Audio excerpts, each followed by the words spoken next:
What is going on, everyone? Welcome on into Leading Off with Brodes. The Philadelphia Phillies have an opportunity to take the first two series. Not only did they sweep the Braves, and it was so beautiful, you get to snag one from the Mets if your ace, Aaron Nola, is able to deliver today and get some help from the offense as well. I can't wait till 4 o'clock. Is it fucking 4 o'clock yet? I can't wait to sit on my couch, maybe open up a fat bag of Lay's or hers, put my feet up, sour cream and cheddar nonstop, pounding my face until I realize I ate the whole entire bag. Maybe have a Pepsi, maybe a cup of coffee. I don't know. But what I do know is Aaron Nola is magnificent, and I can't wait to see him build off of what we saw in game one. There was one mistake. Well, to be fair, there were more than one mistake, but the wind helped out because I can keep pounding this into everyone's mind. Dansby Swanson and Freddie Freeman probably should have went yard in game one against the Braves. There was some luck in the wind, and okay, but the one brutal mistake that costed the Phillies and Aaron Nola was that 0-2 pitch to Pablo Sandoval, of all people. Will he be able to not bounce back, but just continue to bounce forward, if you will? So why don't we, as always, start this bad boy off by going into the batter's box.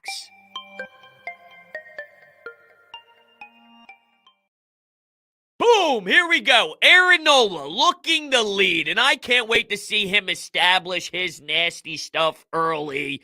His fastball, we know what he can do, but bang, throw in that changeup, bang, throw in the off speed. And if he's able to dial in and get the location, and then maybe he can work a little bit backwards, if he gets on a roll early, starts fooling all of the Mets hitters, and then you start going backwards, make them confused, make them buckle at the knees like Jacob deGrom did to Rhys Hoskins during his third at-bat. For some reason, that one continues to stick out to me. And I'm not comparing Aaron Nola to Jacob deGrom by any means, but there was this beautiful, just beautiful artwork and poetry out of Jacob deGrom. And I just wonder, is it possible for Aaron Nola to pick up on some things and maybe look at the sequence and study what other pitchers are doing, study the best in the game, and maybe try to apply that to his skill set? Because there are limited amount of guys. I'm not begging for Chase Anderson and Matt Moore to apply the Jacob deGrom logic, but Aaron Nola does have the stuff to maybe be able to utilize very unique pitches as well. And just the sequence of it all, to see Rhys Hoskins during your third at-bat for the first time really see what Jacob deGrom is able to offer. I mean, it's just wild. With that secondary pitch, you were buckling at the knees. Third time through the lineup. That's not normal. I want to see Aaron Nola just get going, start off hot, fastball, changeup, curveball, boom, bang, boom, bang, bang, bang, painting all around the corners. Maybe we can get lucky and have some brutal umpire again behind the plate that can give us an advantage. First outing for Aaron Nola, it went something like this. 6 2/3, 6 hits, 2 earned runs, 1 home run, of course, and 6 strikeouts.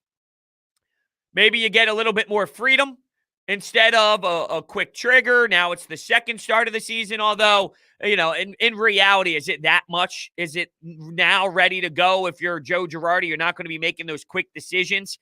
You probably still are. You probably are in the same mentality that the Mets were, where, hey, we got these guys on some pitch counts, and we're not going to allow them to go too long because we're thinking about the longevity of things. I really hope that's not the case. I would imagine that if Aaron Nola ended up having that same outing and having that same mistake, if we're talking 10 starts into the season or 8 starts into the season, maybe he would allow his guy to go out there and continue to try and fight through it. And it was a tie game. It's not as if he just blew the game completely wide open and Aaron Nola was getting murdered out there. It was one crucial mistake where the opposition did take advantage of it.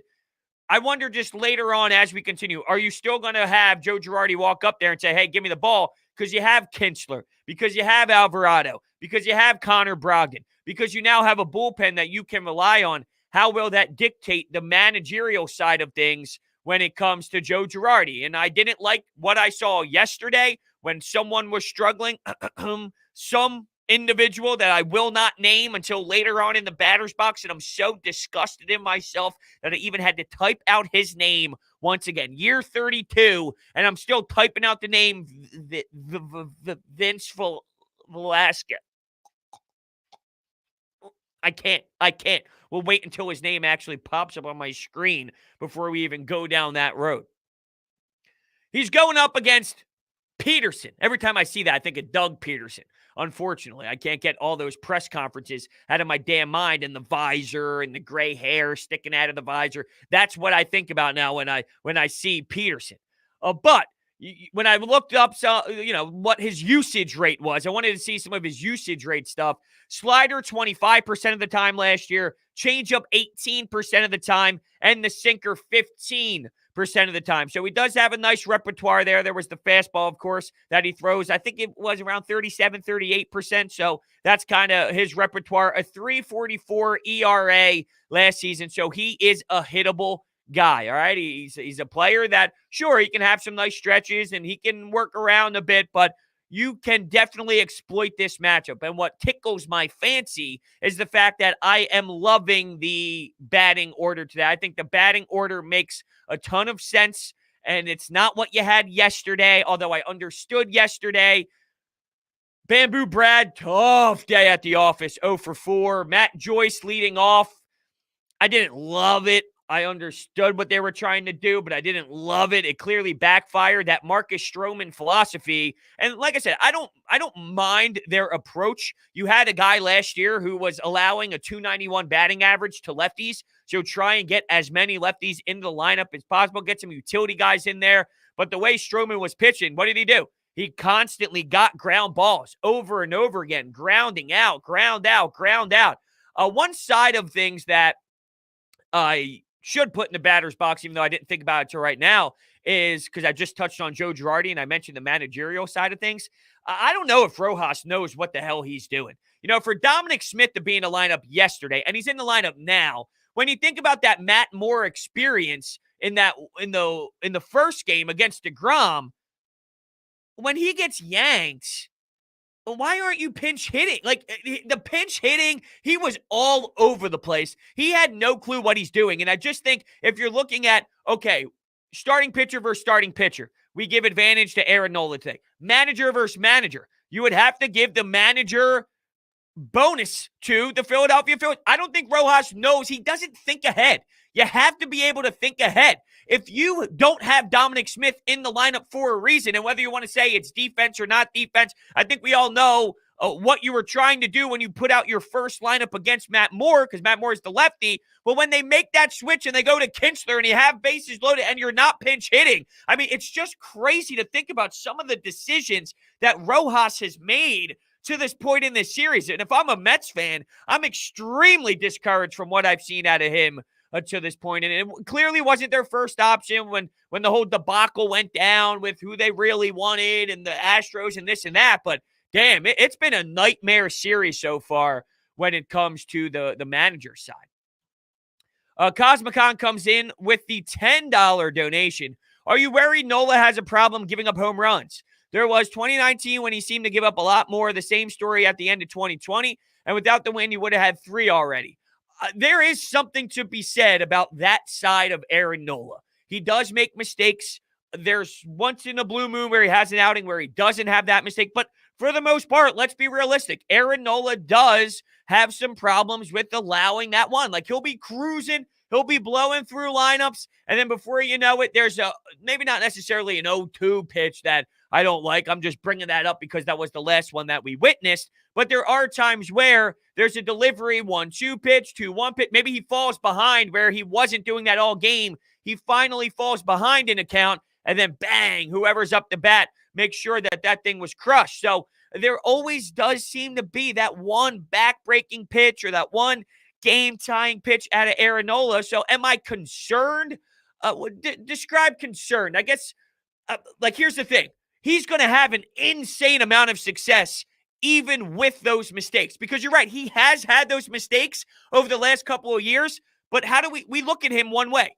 We still look at him as a guy that can dominate. There's a reason why it's Nola Day. So even with those issues and with those problems and with those mistakes throughout, he's still insanely high on the pecking order, and he's still one of the better pitchers in baseball, and he's still up there. He's still a tremendous talent, even with those flaws. So if I'm grading him on a scale of knowing what he can be and his ceiling based off of his skill set, yeah, it's disappointing. But if I'm taking a more broad approach of Aaron Nola, he's still sensational even with those issues. And he can still put you at an advantage every time he takes the ball. Every time he's on the mound, you still have the benefit of the doubt unless you're going up against a Jacob deGrom. Or, I mean, if you think about Max Scherzer, you'd give it to Max Scherzer maybe, but he got lit up by Ronald Acuna Jr. yesterday. And the start of the Braves-Nats doubleheader today was bonkers. I mean, you're talking about runs in the first 2 innings. Oh, it was crazy. Thinking about the division, though, when Aaron Nola's on the mound, advantage Phillies for probably every matchup, but maybe two. So you're still in a good spot. And that's coming from someone who's extremely hard on Aaron Nola. Thank you so much, Cosmicon, for the $10 donation. I do want to talk about this lineup, though, so why don't we head back over to the batter's box?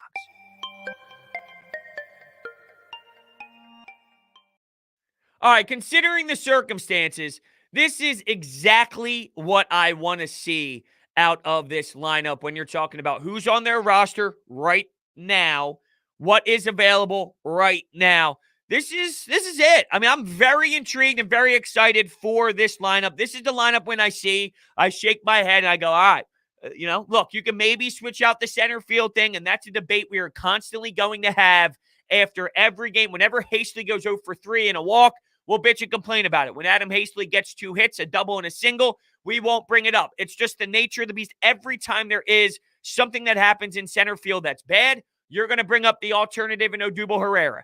And every time Hasty does something good, you won't bring it up. Here's what I know. Based off of what is on your roster right now, this is the lineup that I really do enjoy the most. Andrew McCutchen leading off. Rhys Hoskins batting second. I'm fully sucked in on the Rhys Hoskins lifestyle in the 2-hole. That is confirmed. It has been confirmed for a little bit of time now. I went from intense hater to, all right, I recognize that this team's in a different place now. Bryce Harper batting third. I would love to see him get going a little bit more. JT batting cleanup. Bohm batting fifth. Didi batting sixth. Gene Segura batting seventh. And Adam Hasty batting eighth. And is this a statement to Adam Hasty, considering Peterson is a lefty? So you have that lefty-lefty matchup. This is now the second time where, what did he start? 3 of the 4? I know the first game it was a statement that he was out there because we were like, oh, it's a platoon. Is Roman Quinn going to start? Because they were throwing a lefty on the mound. Oh, no. What is that? Doesn't matter. Max Fried is in the game. They're going to go with Hasty. So you had Hasty now up against a lefty again. I'm so out on anything else right now. It's between two things. Either you're bringing up Odubel Herrera or you're going to put Adam Hasty in there. It's one of those two. Do you hear me? Don't mention the other guy's name. It's one of two options. Just allow Adam Hasty to go out there and see what he can do. Let him get enough at-bats so you can make a pure decision on the kid. Let him make the decision, ultimately, is the way that I see this. If he fails and he becomes a shell of himself and he's making mistakes out in the outfield and he's not swinging the bat very well and he's becoming that much of a mess, then make the change and call up Odubel Herrera. And if that's not going to be the case and he ends up winning it, then let him play every day. It's that simple. Put it in the hands of Adam Hasty. If I'm Joe Girardi, if I'm Dave Dombrowski, excuse me, I just had a brain fart there. If I'm those two, it's like, Adam, this is it. Win the job. Go win the job. Now, Mickey Moniak is a name that is constantly brought up as well. I'm not a big Mickey Moniak guy. Now, he seemed to prove a lot of us non-Mickey Moniak guys wrong in spring training. There's a lot different in spring training to going up against even David Peterson, all right? Even against Doug Peterson. Even against any of these guys. So I don't know. I don't know what Mickey Moniak is. Did he make a little bit of noise for himself? Yeah, there's no denying that based off of what I saw last year when he was tripping over in the outfield and couldn't track a damn baseball to save his life. And I guess it's ironic that I'm saying that when Adam Hazley's out there making similar damn mistakes. But knowing where Mickey Moniak was when you were getting what you were getting was a pressured Matt Klentak. I got to prove my worth. I need to show everybody that I did draft some prospects. I need to show people that Mickey Moniak is not a bust. So we got to force him out there. That's what they did. They forced him out there. And I think that Matt Klentak understood where he was and that he wasn't going to be there much longer. So he had to try and just show, hey, I did do something here, Mickey Moniak. And it fell right on his face. But this spring training, yeah, you know what? Mickey Moniak did make a little bit of noise, but I'm not ready to go to him yet. I think the better option would be Odubel Herrera over a Mickey Moniak. But getting back to the center field, I would tell Adam Hazley, this is you, dude. All right? Errors are going to happen. That's going to happen. Just play your game. Be you. Go out there and execute. Be the player that we know you could be. You were drafted where you were drafted for a reason. We just witnessed you put together really nice at-bats in this game against the Mets in Game 2. You got to double. You got to hit after that. Be that. If you're that, Adam, you're going to be in this lineup. Just allow him to see it, to hear it, and then he'll apply it. If he doesn't, then we'll make another decision. But don't just, all right, one bad thing happened, and we got to throw in the switch hitter in Roman Quinn, who is an absolute disaster. It's crazy. So I'm not ready to go Mickey Moniak yet. What I'm willing to do is just say, Adam, do it. But in terms of that's your eighth hitter. That's your eighth hitter. I also do feel that there's this, I'm not going to say overreaction because it does matter. And maybe we're spoiled because of the Michael Franco experience or the experiment in the eighth hole. The best the best 8-hole hitter in baseball. Oh, that was really a thing. It was really a thing. I'll never forget that run by Michael Franco in the 8-hole. We thought we had Wayne Gretzky. Seriously, we thought we had Wayne Gretzky, Brett Favre in the 8th hole. It was insane. We were morons. We were idiots. We got sucked into everything we always do. We always overanalyze. We always think that it's better than what it is. We got punked. That's exactly what we did. I do think we overvalue, as if there's all these teams in Major League Baseball that have 8-hole hitters that are amazing. It's got to be way better than your whopping 0 average out of Roman Quinn. But I also don't think it needs to be 280, 275, 270. I mean, they're 8-hole hitters for a reason. So we do need to be realistic. And if we look at where Adam Hazley is batting now, very small sample size. Very, very small sample size. But to this point this season, he's hitting 364. Now, that's clearly not going to keep up. But just put it in perspective of, hey, you are in the 8th hole for a reason, right? All right. Now, you're going to love this one. I swear you're going to love this one. Let's see what's batting third in the batter's box.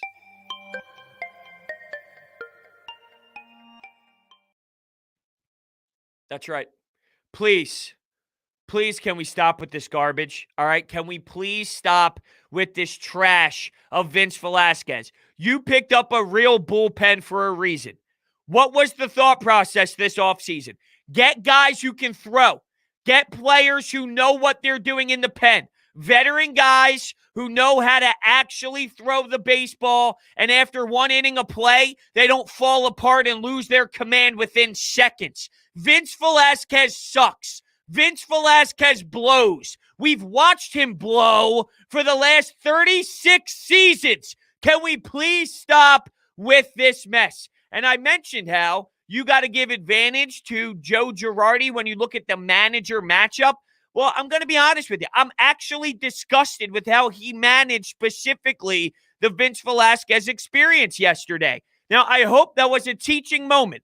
I'm going to say and give him the benefit of the doubt that, hey, Joe, this is a learning moment where you know now, you should have known, all right? It's not that hard to figure out that he's not good enough and he doesn't have enough talent and he can't go more than just a handful. You know, like I know you would expect the guy to be able to do more than 3 batters, but he can. And his track record shows you that he can't. Stop with Vince Velasquez. Stop with David Hale. The two guys that you utilized last season when you had the most historic bullpen in history, second worst in history. You're using those guys when you have other guys. Now, I understand. Jose Alvarado was not accessible, right? Coonrod was questionable, and I also heard on the broadcast that I didn't hear before the game that, was it Connor Brogdon? I think it was maybe Connor Brogdon, that they didn't know if he was going to be available either. So I'm not making it seem like there were a billion options out there. But, the problem is you spent $4 million on this guy to return and be a piece. Here's the thing that I'm not even willing to do. Let's be clear. I'm not willing to do this. But if you are going to shove this fool down our throats and say, well, we have him, we're going to use him, he gets no more than one inning. No matter what he does, he might not even get the full inning. It might be a 1/3 situation. It might be a 2/3 situation. I don't give a damn. It's one time out. And as you can see, he started as the starter. Now it's a long relief guy. And now we're going one inning guy. And I'm not talking late inning, whatever. Not late inning stuff. I'm talking if let's say Chase Anderson gives you 5, and then Vinny V goes in for the 1 inning, and then you go to the next guy. Do not put him back out there again. Please. No. I'm sick of it. He's wasted how many years of my life? How many times have I sat there on the couch and watched his ass pitch? Way too many. And same with Roman Quinn to this point. I'm over it. Roman Quinn can't hit the baseball. All right? So when it's the 8th inning, and when Brad Miller gets rung out on the inside corner, nasty pitch by Trevor May I add. He wants to bitch and complain to the umpire. It was a strike, dude. It was way too close to take. It's a really nasty pitch. If that was Aaron Nola on the other side, or one of your relief pitchers, if that was Jose Alvarado, I would want the punch out. I would want the ring out. That was a good pitch. Nasty pitch in that moment. I'm sure he was just disgusted in himself for going 0 for 4 and had a lot of strikeouts. I'm sure that was just he's pissed off internally thing. But, dude, that was a really nasty pitch. Disgusting. Filthy. When Roman Quinn steps up to that dish and he has the bat in his hands, 2 outs with men on, did anybody in the history of the universe think to themselves, do you know what's going to happen right now? Roman Quinn's going to put one in play. If you did, you're dumb. He had a better chance bunting away. Just bunt it away and see what happens. I mean, at least you're putting it in play. At least maybe an error can happen. We've already seen their defensive replacement make an error at third base to throw the ball to McCann to allow the Phillies to come back in game 1. So put it in play. Bunt the damn baseball. But it's sad. It's sad when here I am discussing bunting the ball. Bunting the ball. You stink. Can we stop? I don't even know if it's worth having him on your team just to be a pinch runner. I mean, you need more versatility than that. His speed is game-changing. There's no doubt. But imagine if he didn't have the speed at all. He wouldn't even touch the majors. I don't even know if having him on the field or on the team just for speed is even worth it. Whenever he does have that play from second to home and everyone goes, oh, that's why you have Roman Quinn. Yeah, what about the 78 times that he failed you before he made a positive step in the right direction? So if he fails 78 times, but then he's that pinch runner once, and he made a good old effort to get home, that doesn't even itself out at all. If that's the case, then if Odubel Herrera was up and he gave you 5 homers, but he struck out X amount of times, I don't want to hear your bitching and complaining at all. At all. It's a joke. Quinn is 9-inning defense and pinch running valuable at. No, he's not. He's not. He's not worth it. He's not worth it at all. I'm sorry, Reed. Thank you so much for the $2 and the support. But Quinn is not worth a spot on this team. He's just not. That pinch running, I'm sorry. You can find someone, might not be as fast as Roman Quinn, obviously, but I'm sure you could figure it out and you'd be just as fine. I'm sorry. Roman Quinn is not worth it. It's like the Vince Velasquez thing. All right. What year is it? How many times have we done this? It's not okay. Roman Quinn, it's not okay. We've been through this. The guy is not good. And he's not he's not even worth a utility spot on the bench. He's just not. You got to go in another direction. I'm sorry. I just can't stand it anymore, Reed. I can't stand it. It's taking life away from me. It really is. It's taking away my life. That's how bad it hurts. Thank you so much for the $2, though.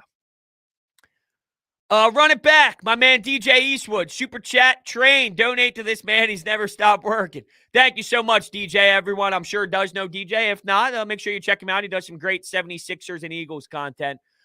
Thank you so much for the $5 donation, man. I really do appreciate it. You keep up the great work as well.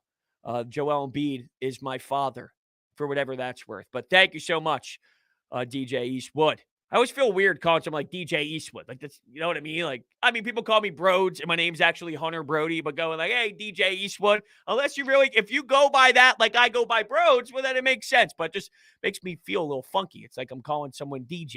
I don't know. I saw your Snapchat. No, it wasn't your Snapchat. I think it was your Instagram going with the little DJ in the other day.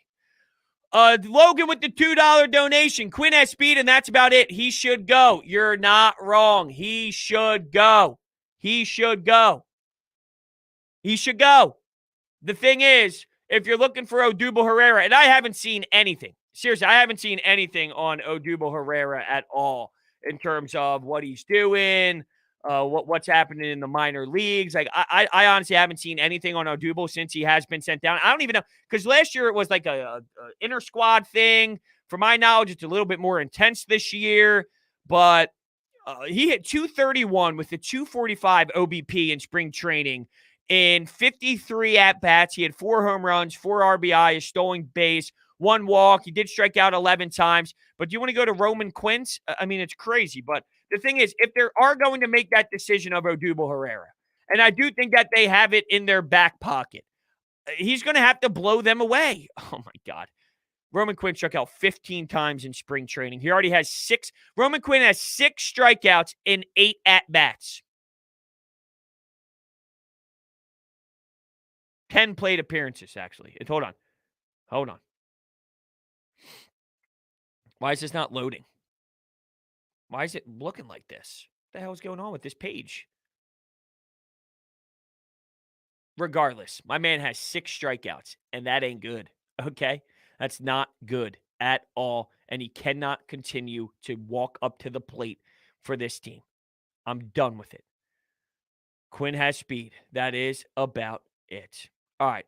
Now it's time to go to the batter's box.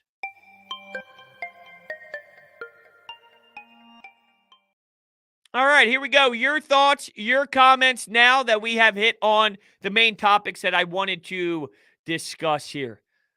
Charlie Blackmon, I saw a couple things about Charlie Blackmon to this point. It looks like the Rockies are just a dumpster fire of an organization. That's why Nolan Arenado wanted out. There's always been rumors about Trevor Story. Now people are throwing around Charlie Blackmon. I don't know what they're going to do. I wonder what – I'm not thinking about trade deadline, this and that. I've been through this. People ask me, do you think they can make the playoffs? Do you think they can make the World Series? What do you think they're going to do at the deadline? I don't know. That's way too far away. We're 4-1 on the season. Let's just appreciate the fact that they put together a nice start to the season before we start diving deep into those conversations. But I mean, if they're going to be making a run and they have a solid team right around that time, well, then, yeah, I would imagine that if something can pop up, they would definitely make that for sure. We got a $5 donation coming in from Reed. Props to you, Brodes, as I'm not a Phillies fan. Before it became household, the Phillies bullpen stinks. I know how horrendous it was because of you. Horrendous? I don't even know if the word horrendous does it justice on what exactly we witnessed last season. It was something that we'll probably never see again. The last time we saw, I want to see the year when it was worst bullpen ERA in MLB history. I love how it's already in my web page because I've searched it so many times because of last season. But I do want to see the year, 1930 it looks like. So it's been 70, 80, what is it, 90 years? It's 1930? It's that's how long it's been since we've seen anything like it. 1930 was it? It doesn't do it justice just saying that they were horrendous last season. And the fact that we're throwing guys out there from last year's bullpen when you have other options, we need to start thinking about it. And with Joe, I mentioned Joe. You got Vinny V walking guys left and right. It's clear that whatever location he had, and he was able to drill pitches where he wanted you in that first inning where he was awesome, struck out Pete Alonso with the fastball, struck out nasty curveball on the left side of the plate where you really saw it drop. I mean, it was beautiful. But when you see it go from that to now you're walking guys constantly over and over, walk. Joe, pick up the phone. You know what this does? Hey, jerk-offs. We need someone to start throwing jerk-offs.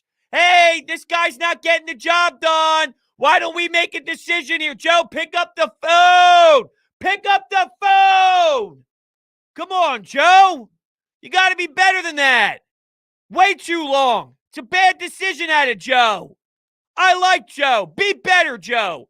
And I'm holding you accountable because I know you're better. It's not Gabe Kapler where I don't expect much, where I don't expect making the right decisions. I expect you to make the right decisions. I know you can. It's in there, Joe. It's in there, Joe. We got a $2 donation coming in from Chris Sheehan. Bryce, Kutch, Bohm are a little silent right now. Well, Bohm's, but I don't have much complaints with Alec Bohm yet. I mean, the other night he puts the ball in play. It's so hard to look at batting average and all when you literally have 18 at-bats. But he's hitting 222. Things are going to even out. He's got 2 RBIs. He's got a stolen base in there. I'm just looking at some of his stat lines right now. But, yeah, I mean, his OBP, 286. He's slugging 222. Is Alec Bohm the perfect product right now? No, absolutely not. And I think that that's fine right now. If we're talking 4, 5 more, 6, 7, 8 more, let's say, 8 more games, 9 more games, 10 more games, and he's giving you 222, well, then, yeah, I think we can resurface this discussion. But it's just such a small sample size for all these guys. Andrew McCutchen, you know what Andrew McCutchen is. You've seen his career play out. You know, you've seen it tail off a bit considering where he once was. But in this stage of, hey, veteran leadoff guy, you know what to expect out of Andrew McCutchen. And I promise you by the end of the year, you're going to get exactly what you thought you were going to get before the season started because he's just a pro's pro and he'll be there. I'm not stoked about Bryce to this point, but it's Bryce Harper. It's Bryce Harper. He goes through a couple weeks where it's like, hey, Bryce, you really got to pick it up. But when he does, you're talking about electric type of months where he's giving you how many home runs? 6 home runs in 10 games, where he'll throw in 3 doubles as well, and he'll give you maybe some assists out in the outfield, throwing guys out at third base. When he turns it on and when he finally finds his flow, he'll go rock solid, baby, and he'll get up, if you know what I'm talking about, and he'll totally rise to the occasion. Then he'll cool down a little bit, and he'll go through a stretch where, maybe 0 for 3, 0 for 3, 1 for 4. He'll slow down a bit, and then bang, he'll give you 3 for 4, 2 for 4, 3 home runs. I mean, that's just what he does. That's what he does. That's Bryce Harper. So I'm not going to put a lot of intense feelings on it right now. Once again, 8, 9, 10, 11 games down the road. If you want to resurface this, by all means, I'm here for it. It's just not time yet. That's all. Just not time yet. But yeah, I agree. Like Bohm, 222. It's not what we expect fully out of him, but it's not a full-on disaster either. He does put the ball in play. Man, I'll tell you what. I think it was a 1-2 count. I know it was 2 strikes on 1-2 count. If I remember correctly, just off-speed pitch, waited for it, patient. The little things that Alec Bohm shows you just from realizing what it means to hit in this league and understanding the pitching and the mental side of hitting the baseball. He's tremendous. He's full-on tremendous. No, Syndergaard is not pitching today. It is Peterson. He's a 3.44 ERA last season.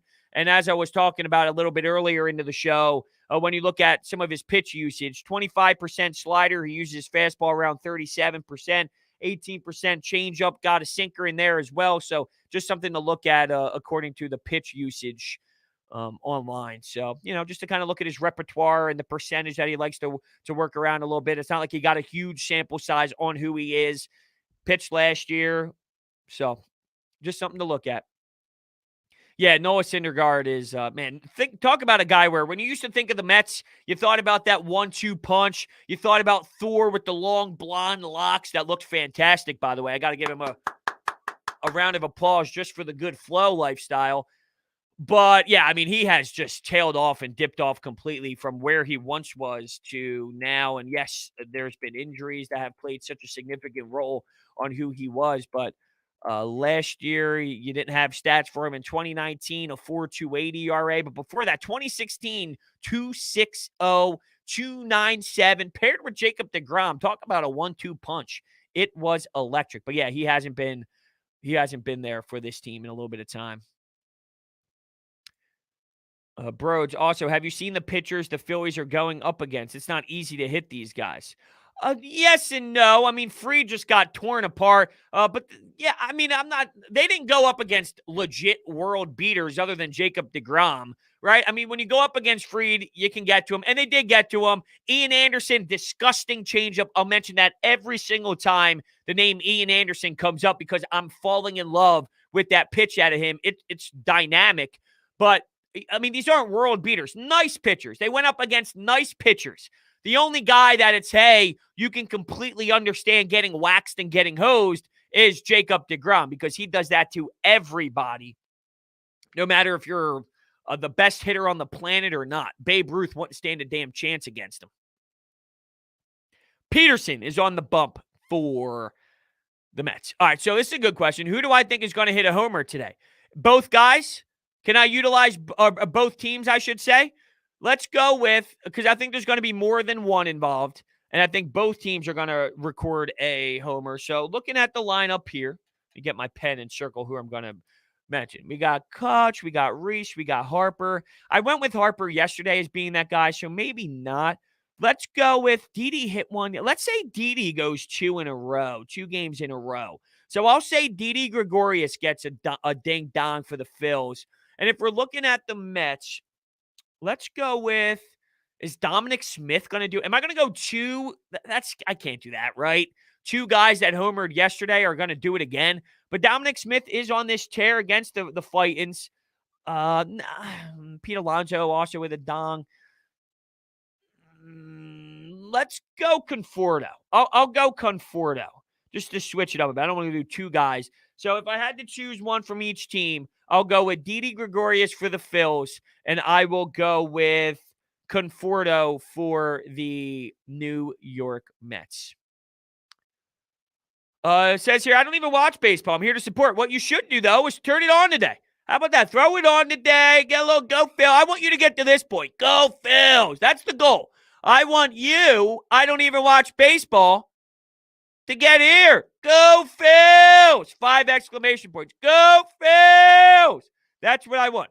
I don't really watch baseball. Go Phils! That's the goal at the end of the day. You got to become a Go Phils 4 exclamation point type of person. That's what we need. Phillies had 5 runs in 2 innings off Peterson last September, and that was the game the Phillies won 9-8 in 10 innings, and Wheeler giving up 3 in the 6th. I do remember that game. I do remember that crazy 9-8 game. Remember that game as well where the Phillies scored? What was it where they scored? Did they score like 9 in the first inning? Scored.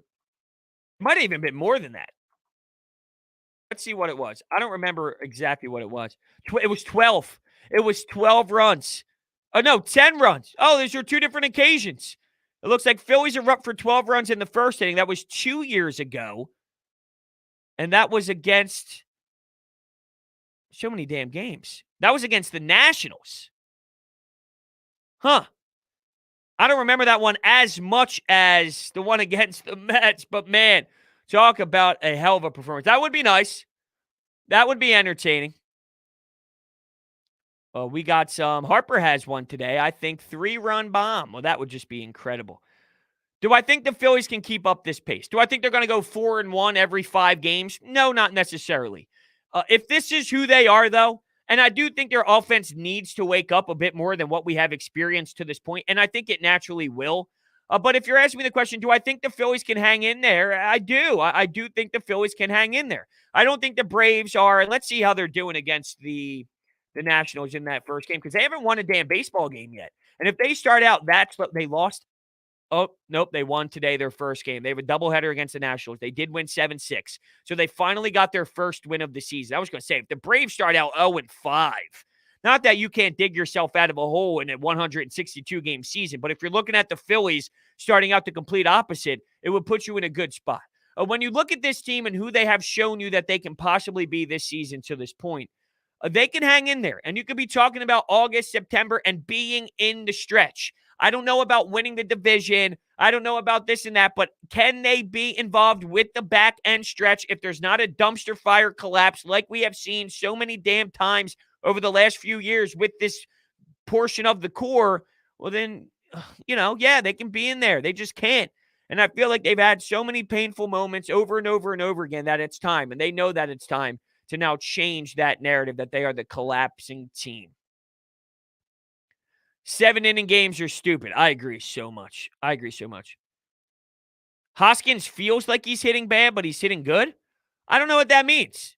I don't know what that means at all. I think Rhys he's had ugly moments. I think defensively when it comes to scooping the baseball, a couple poor defensive plays out of Rhys Hoskins to this point, but that's known. To think anything different is going to happen, I think would be naive on your part because that is Rhys Hoskins. That's the definition of Rhys, a guy who isn't really solid in the field whatsoever. And that's why last year with the DH, you felt a bit more comfortable because, hey, maybe Rhys didn't have to play first base, or you could put Bohm there and you could have jetpacks at the time, or Gene Segura playing third and move jetpacks to second. And you just had more versatility with the DH. Rhys Hoskins is a problem there, but Rhys had 2 hits yesterday. I just think not that you have to change your expectations for Rhys, but he can give you 30 home runs and an insane amount of walks. And that might be who he is. He might not be the 40, 42, 44 home run guy that maybe there was once this time where we thought he could be that. Maybe he's closer to 28, 29, 30, 31 and gives you a shit ton of walks constantly. And if that's the case, I mean, I think that's a solid spot for Rhys to be. I don't have too many issues with Rhys to this point. Yeah, I mean, you could point out a couple bad at-bats and whatnot, but everybody has that. And the really bad play defensively where I don't know what he tried to do in that one game against the Braves. I don't know what he tried to do at all. A $2 donation coming in from Chris. Segura at the 2, Rhys at the 4 or 5. I don't think I want that anymore. There was a time where I did want that. Chris, I really don't think I want that anymore out of this lineup. I really, really thoroughly think that this lineup right now is your best bet, what this team can be to maximize their potential. Gene Segura is a guy that can get a few hits and all, but he's not a power hitter. He just puts the ball in play and he sees the ball well and all. If you get that out of your 7th hole, it just adds value to what this team can be. Andrew McCutchen, Rhys Hoskins, Bryce Harper, JT, Bohm, Didi, Segura, Hazley. I think that's it, man. I really do. I think with what you have on this roster right now, this is the best lineup that you can constantly throw out there. I love this lineup. I thoroughly enjoy this lineup. If you get Rhys Hoskins at the 5 or the 6 hole or whatever, wherever you want to put him in there, I don't think it benefits him. When you talk about coaching, managerial decisions, it's about putting your players in the best position possible to succeed. I think Rhys is earning and becoming comfortable with the 2. Now, yeah, maybe back in the day, it's not your traditional 2, where you would get someone on base, you would get someone to move that runner over, you would get a guy who would just put the ball in play, but that's not baseball anymore. This is a different era of baseball. It's a totally different identity. It's not what it is anymore. What Rhys brings to you now, I'm okay with it because you have Bohm. You have guys like Bohm and Didi and JT that can bat after Bryce Harper where you don't need to apply that stress to Rhys Hoskins. I love Rhys Hoskins here. And I think if you're anti, because I was anti for quite some time, I think you just should think about it. Just take some deep breaths and say, Brodes, maybe you're right. Brodes, maybe there's something to what you're saying. Thank you, Chris, for the $2. That's all I'm saying. Just say, maybe you're right, Brodes. Maybe you're right. What do you think is a fair expectation? This is from Teddy for Zach Eflin this season. Guy has great efficiency. He really does. And has shown increased strikeout rate. I know. That's the crazy thing is, it's like he was trying to throw up in the zone because that's what they were teaching him. Back with the Chris Young situation. Chris Young teaching all these guys, hey, let's go up with it. Let's go up with it. No. I'm a sinker ball pitcher. Let me go down. Let me use the strike zone. Let me get some contact. So he went back to his old philosophy and his old mindset. On top of that, his strikeouts are going up. So it's a combination of both things where he's getting back to making sure he's okay with weak contact, but he's also blowing away guys. He's just being a smart, educated pitcher who has clearly worked on the craft. And if his pitches were at an 8 before or a 7.5, they're now a 9.1, a 9.2. I think he's that nasty with his repertoire. And you got movement in his pitches and the way that it's crazy to think about the way the pitches move now. They have elevated to such another level. A fair expectation? Yeah, I think mid-3 ERA is definitely fine. I think that is very reasonable for sure. So I want to thank everyone for hanging out today, for leading off with Brodes. There is nothing better to me than talking baseball before a game. It just gets me in the mood that I need to get into. It just sets my mind the right way, and just it settles me a bit. It does, because if not, my adrenaline would be kicking. I'd be running all over the place. I'd be pacing around my basement, walking back and forth from 3 o'clock to 4 o'clock, maybe rubbing my hands a bit, listening to some music, getting hyped, just waiting to see Aaron Nola dice. So this just gives me an opportunity to kick back and hang out with you guys all. I really do love it so far. A few things before we do end the stream. A few things. It's Wednesday. What does Wednesday mean? Well, very simple. Hump Day giveaway. Every Wednesday, there's a new giveaway on my Twitter, @Brodes81, pinned to the top of my profile. We are, and I wonder if I can do this so I can show you exactly what we are giving away. I think I can add, maybe I can't. But regardless, it's a Bryce Harper beard shirt. It's really awesome. Go check that out. And follow my secondary Twitter account, @Brodes Media. It's a new Twitter account, considering I'm starting all these shows. Sports Talk with Brodes, Leading Off with Brodes, Coffee with Brodes, Open Ice Hits. I'm working with Shelfie of the MLB The Show community. After every Phillies game, we are doing every Phillies series, he does a review and a preview. That's getting posted on Brodes Media. So @Brodes Media is the Twitter account. You will not want to miss that. Thank you all so much for hanging out with me today here on Leading Off with Brodes. No baseball game tomorrow, which is extremely disappointing, but Monday through Fridays when we do these live streams before the Phillies game, just a reminder to everybody. Thank you all so much for hanging out with me, and I'll see you guys later.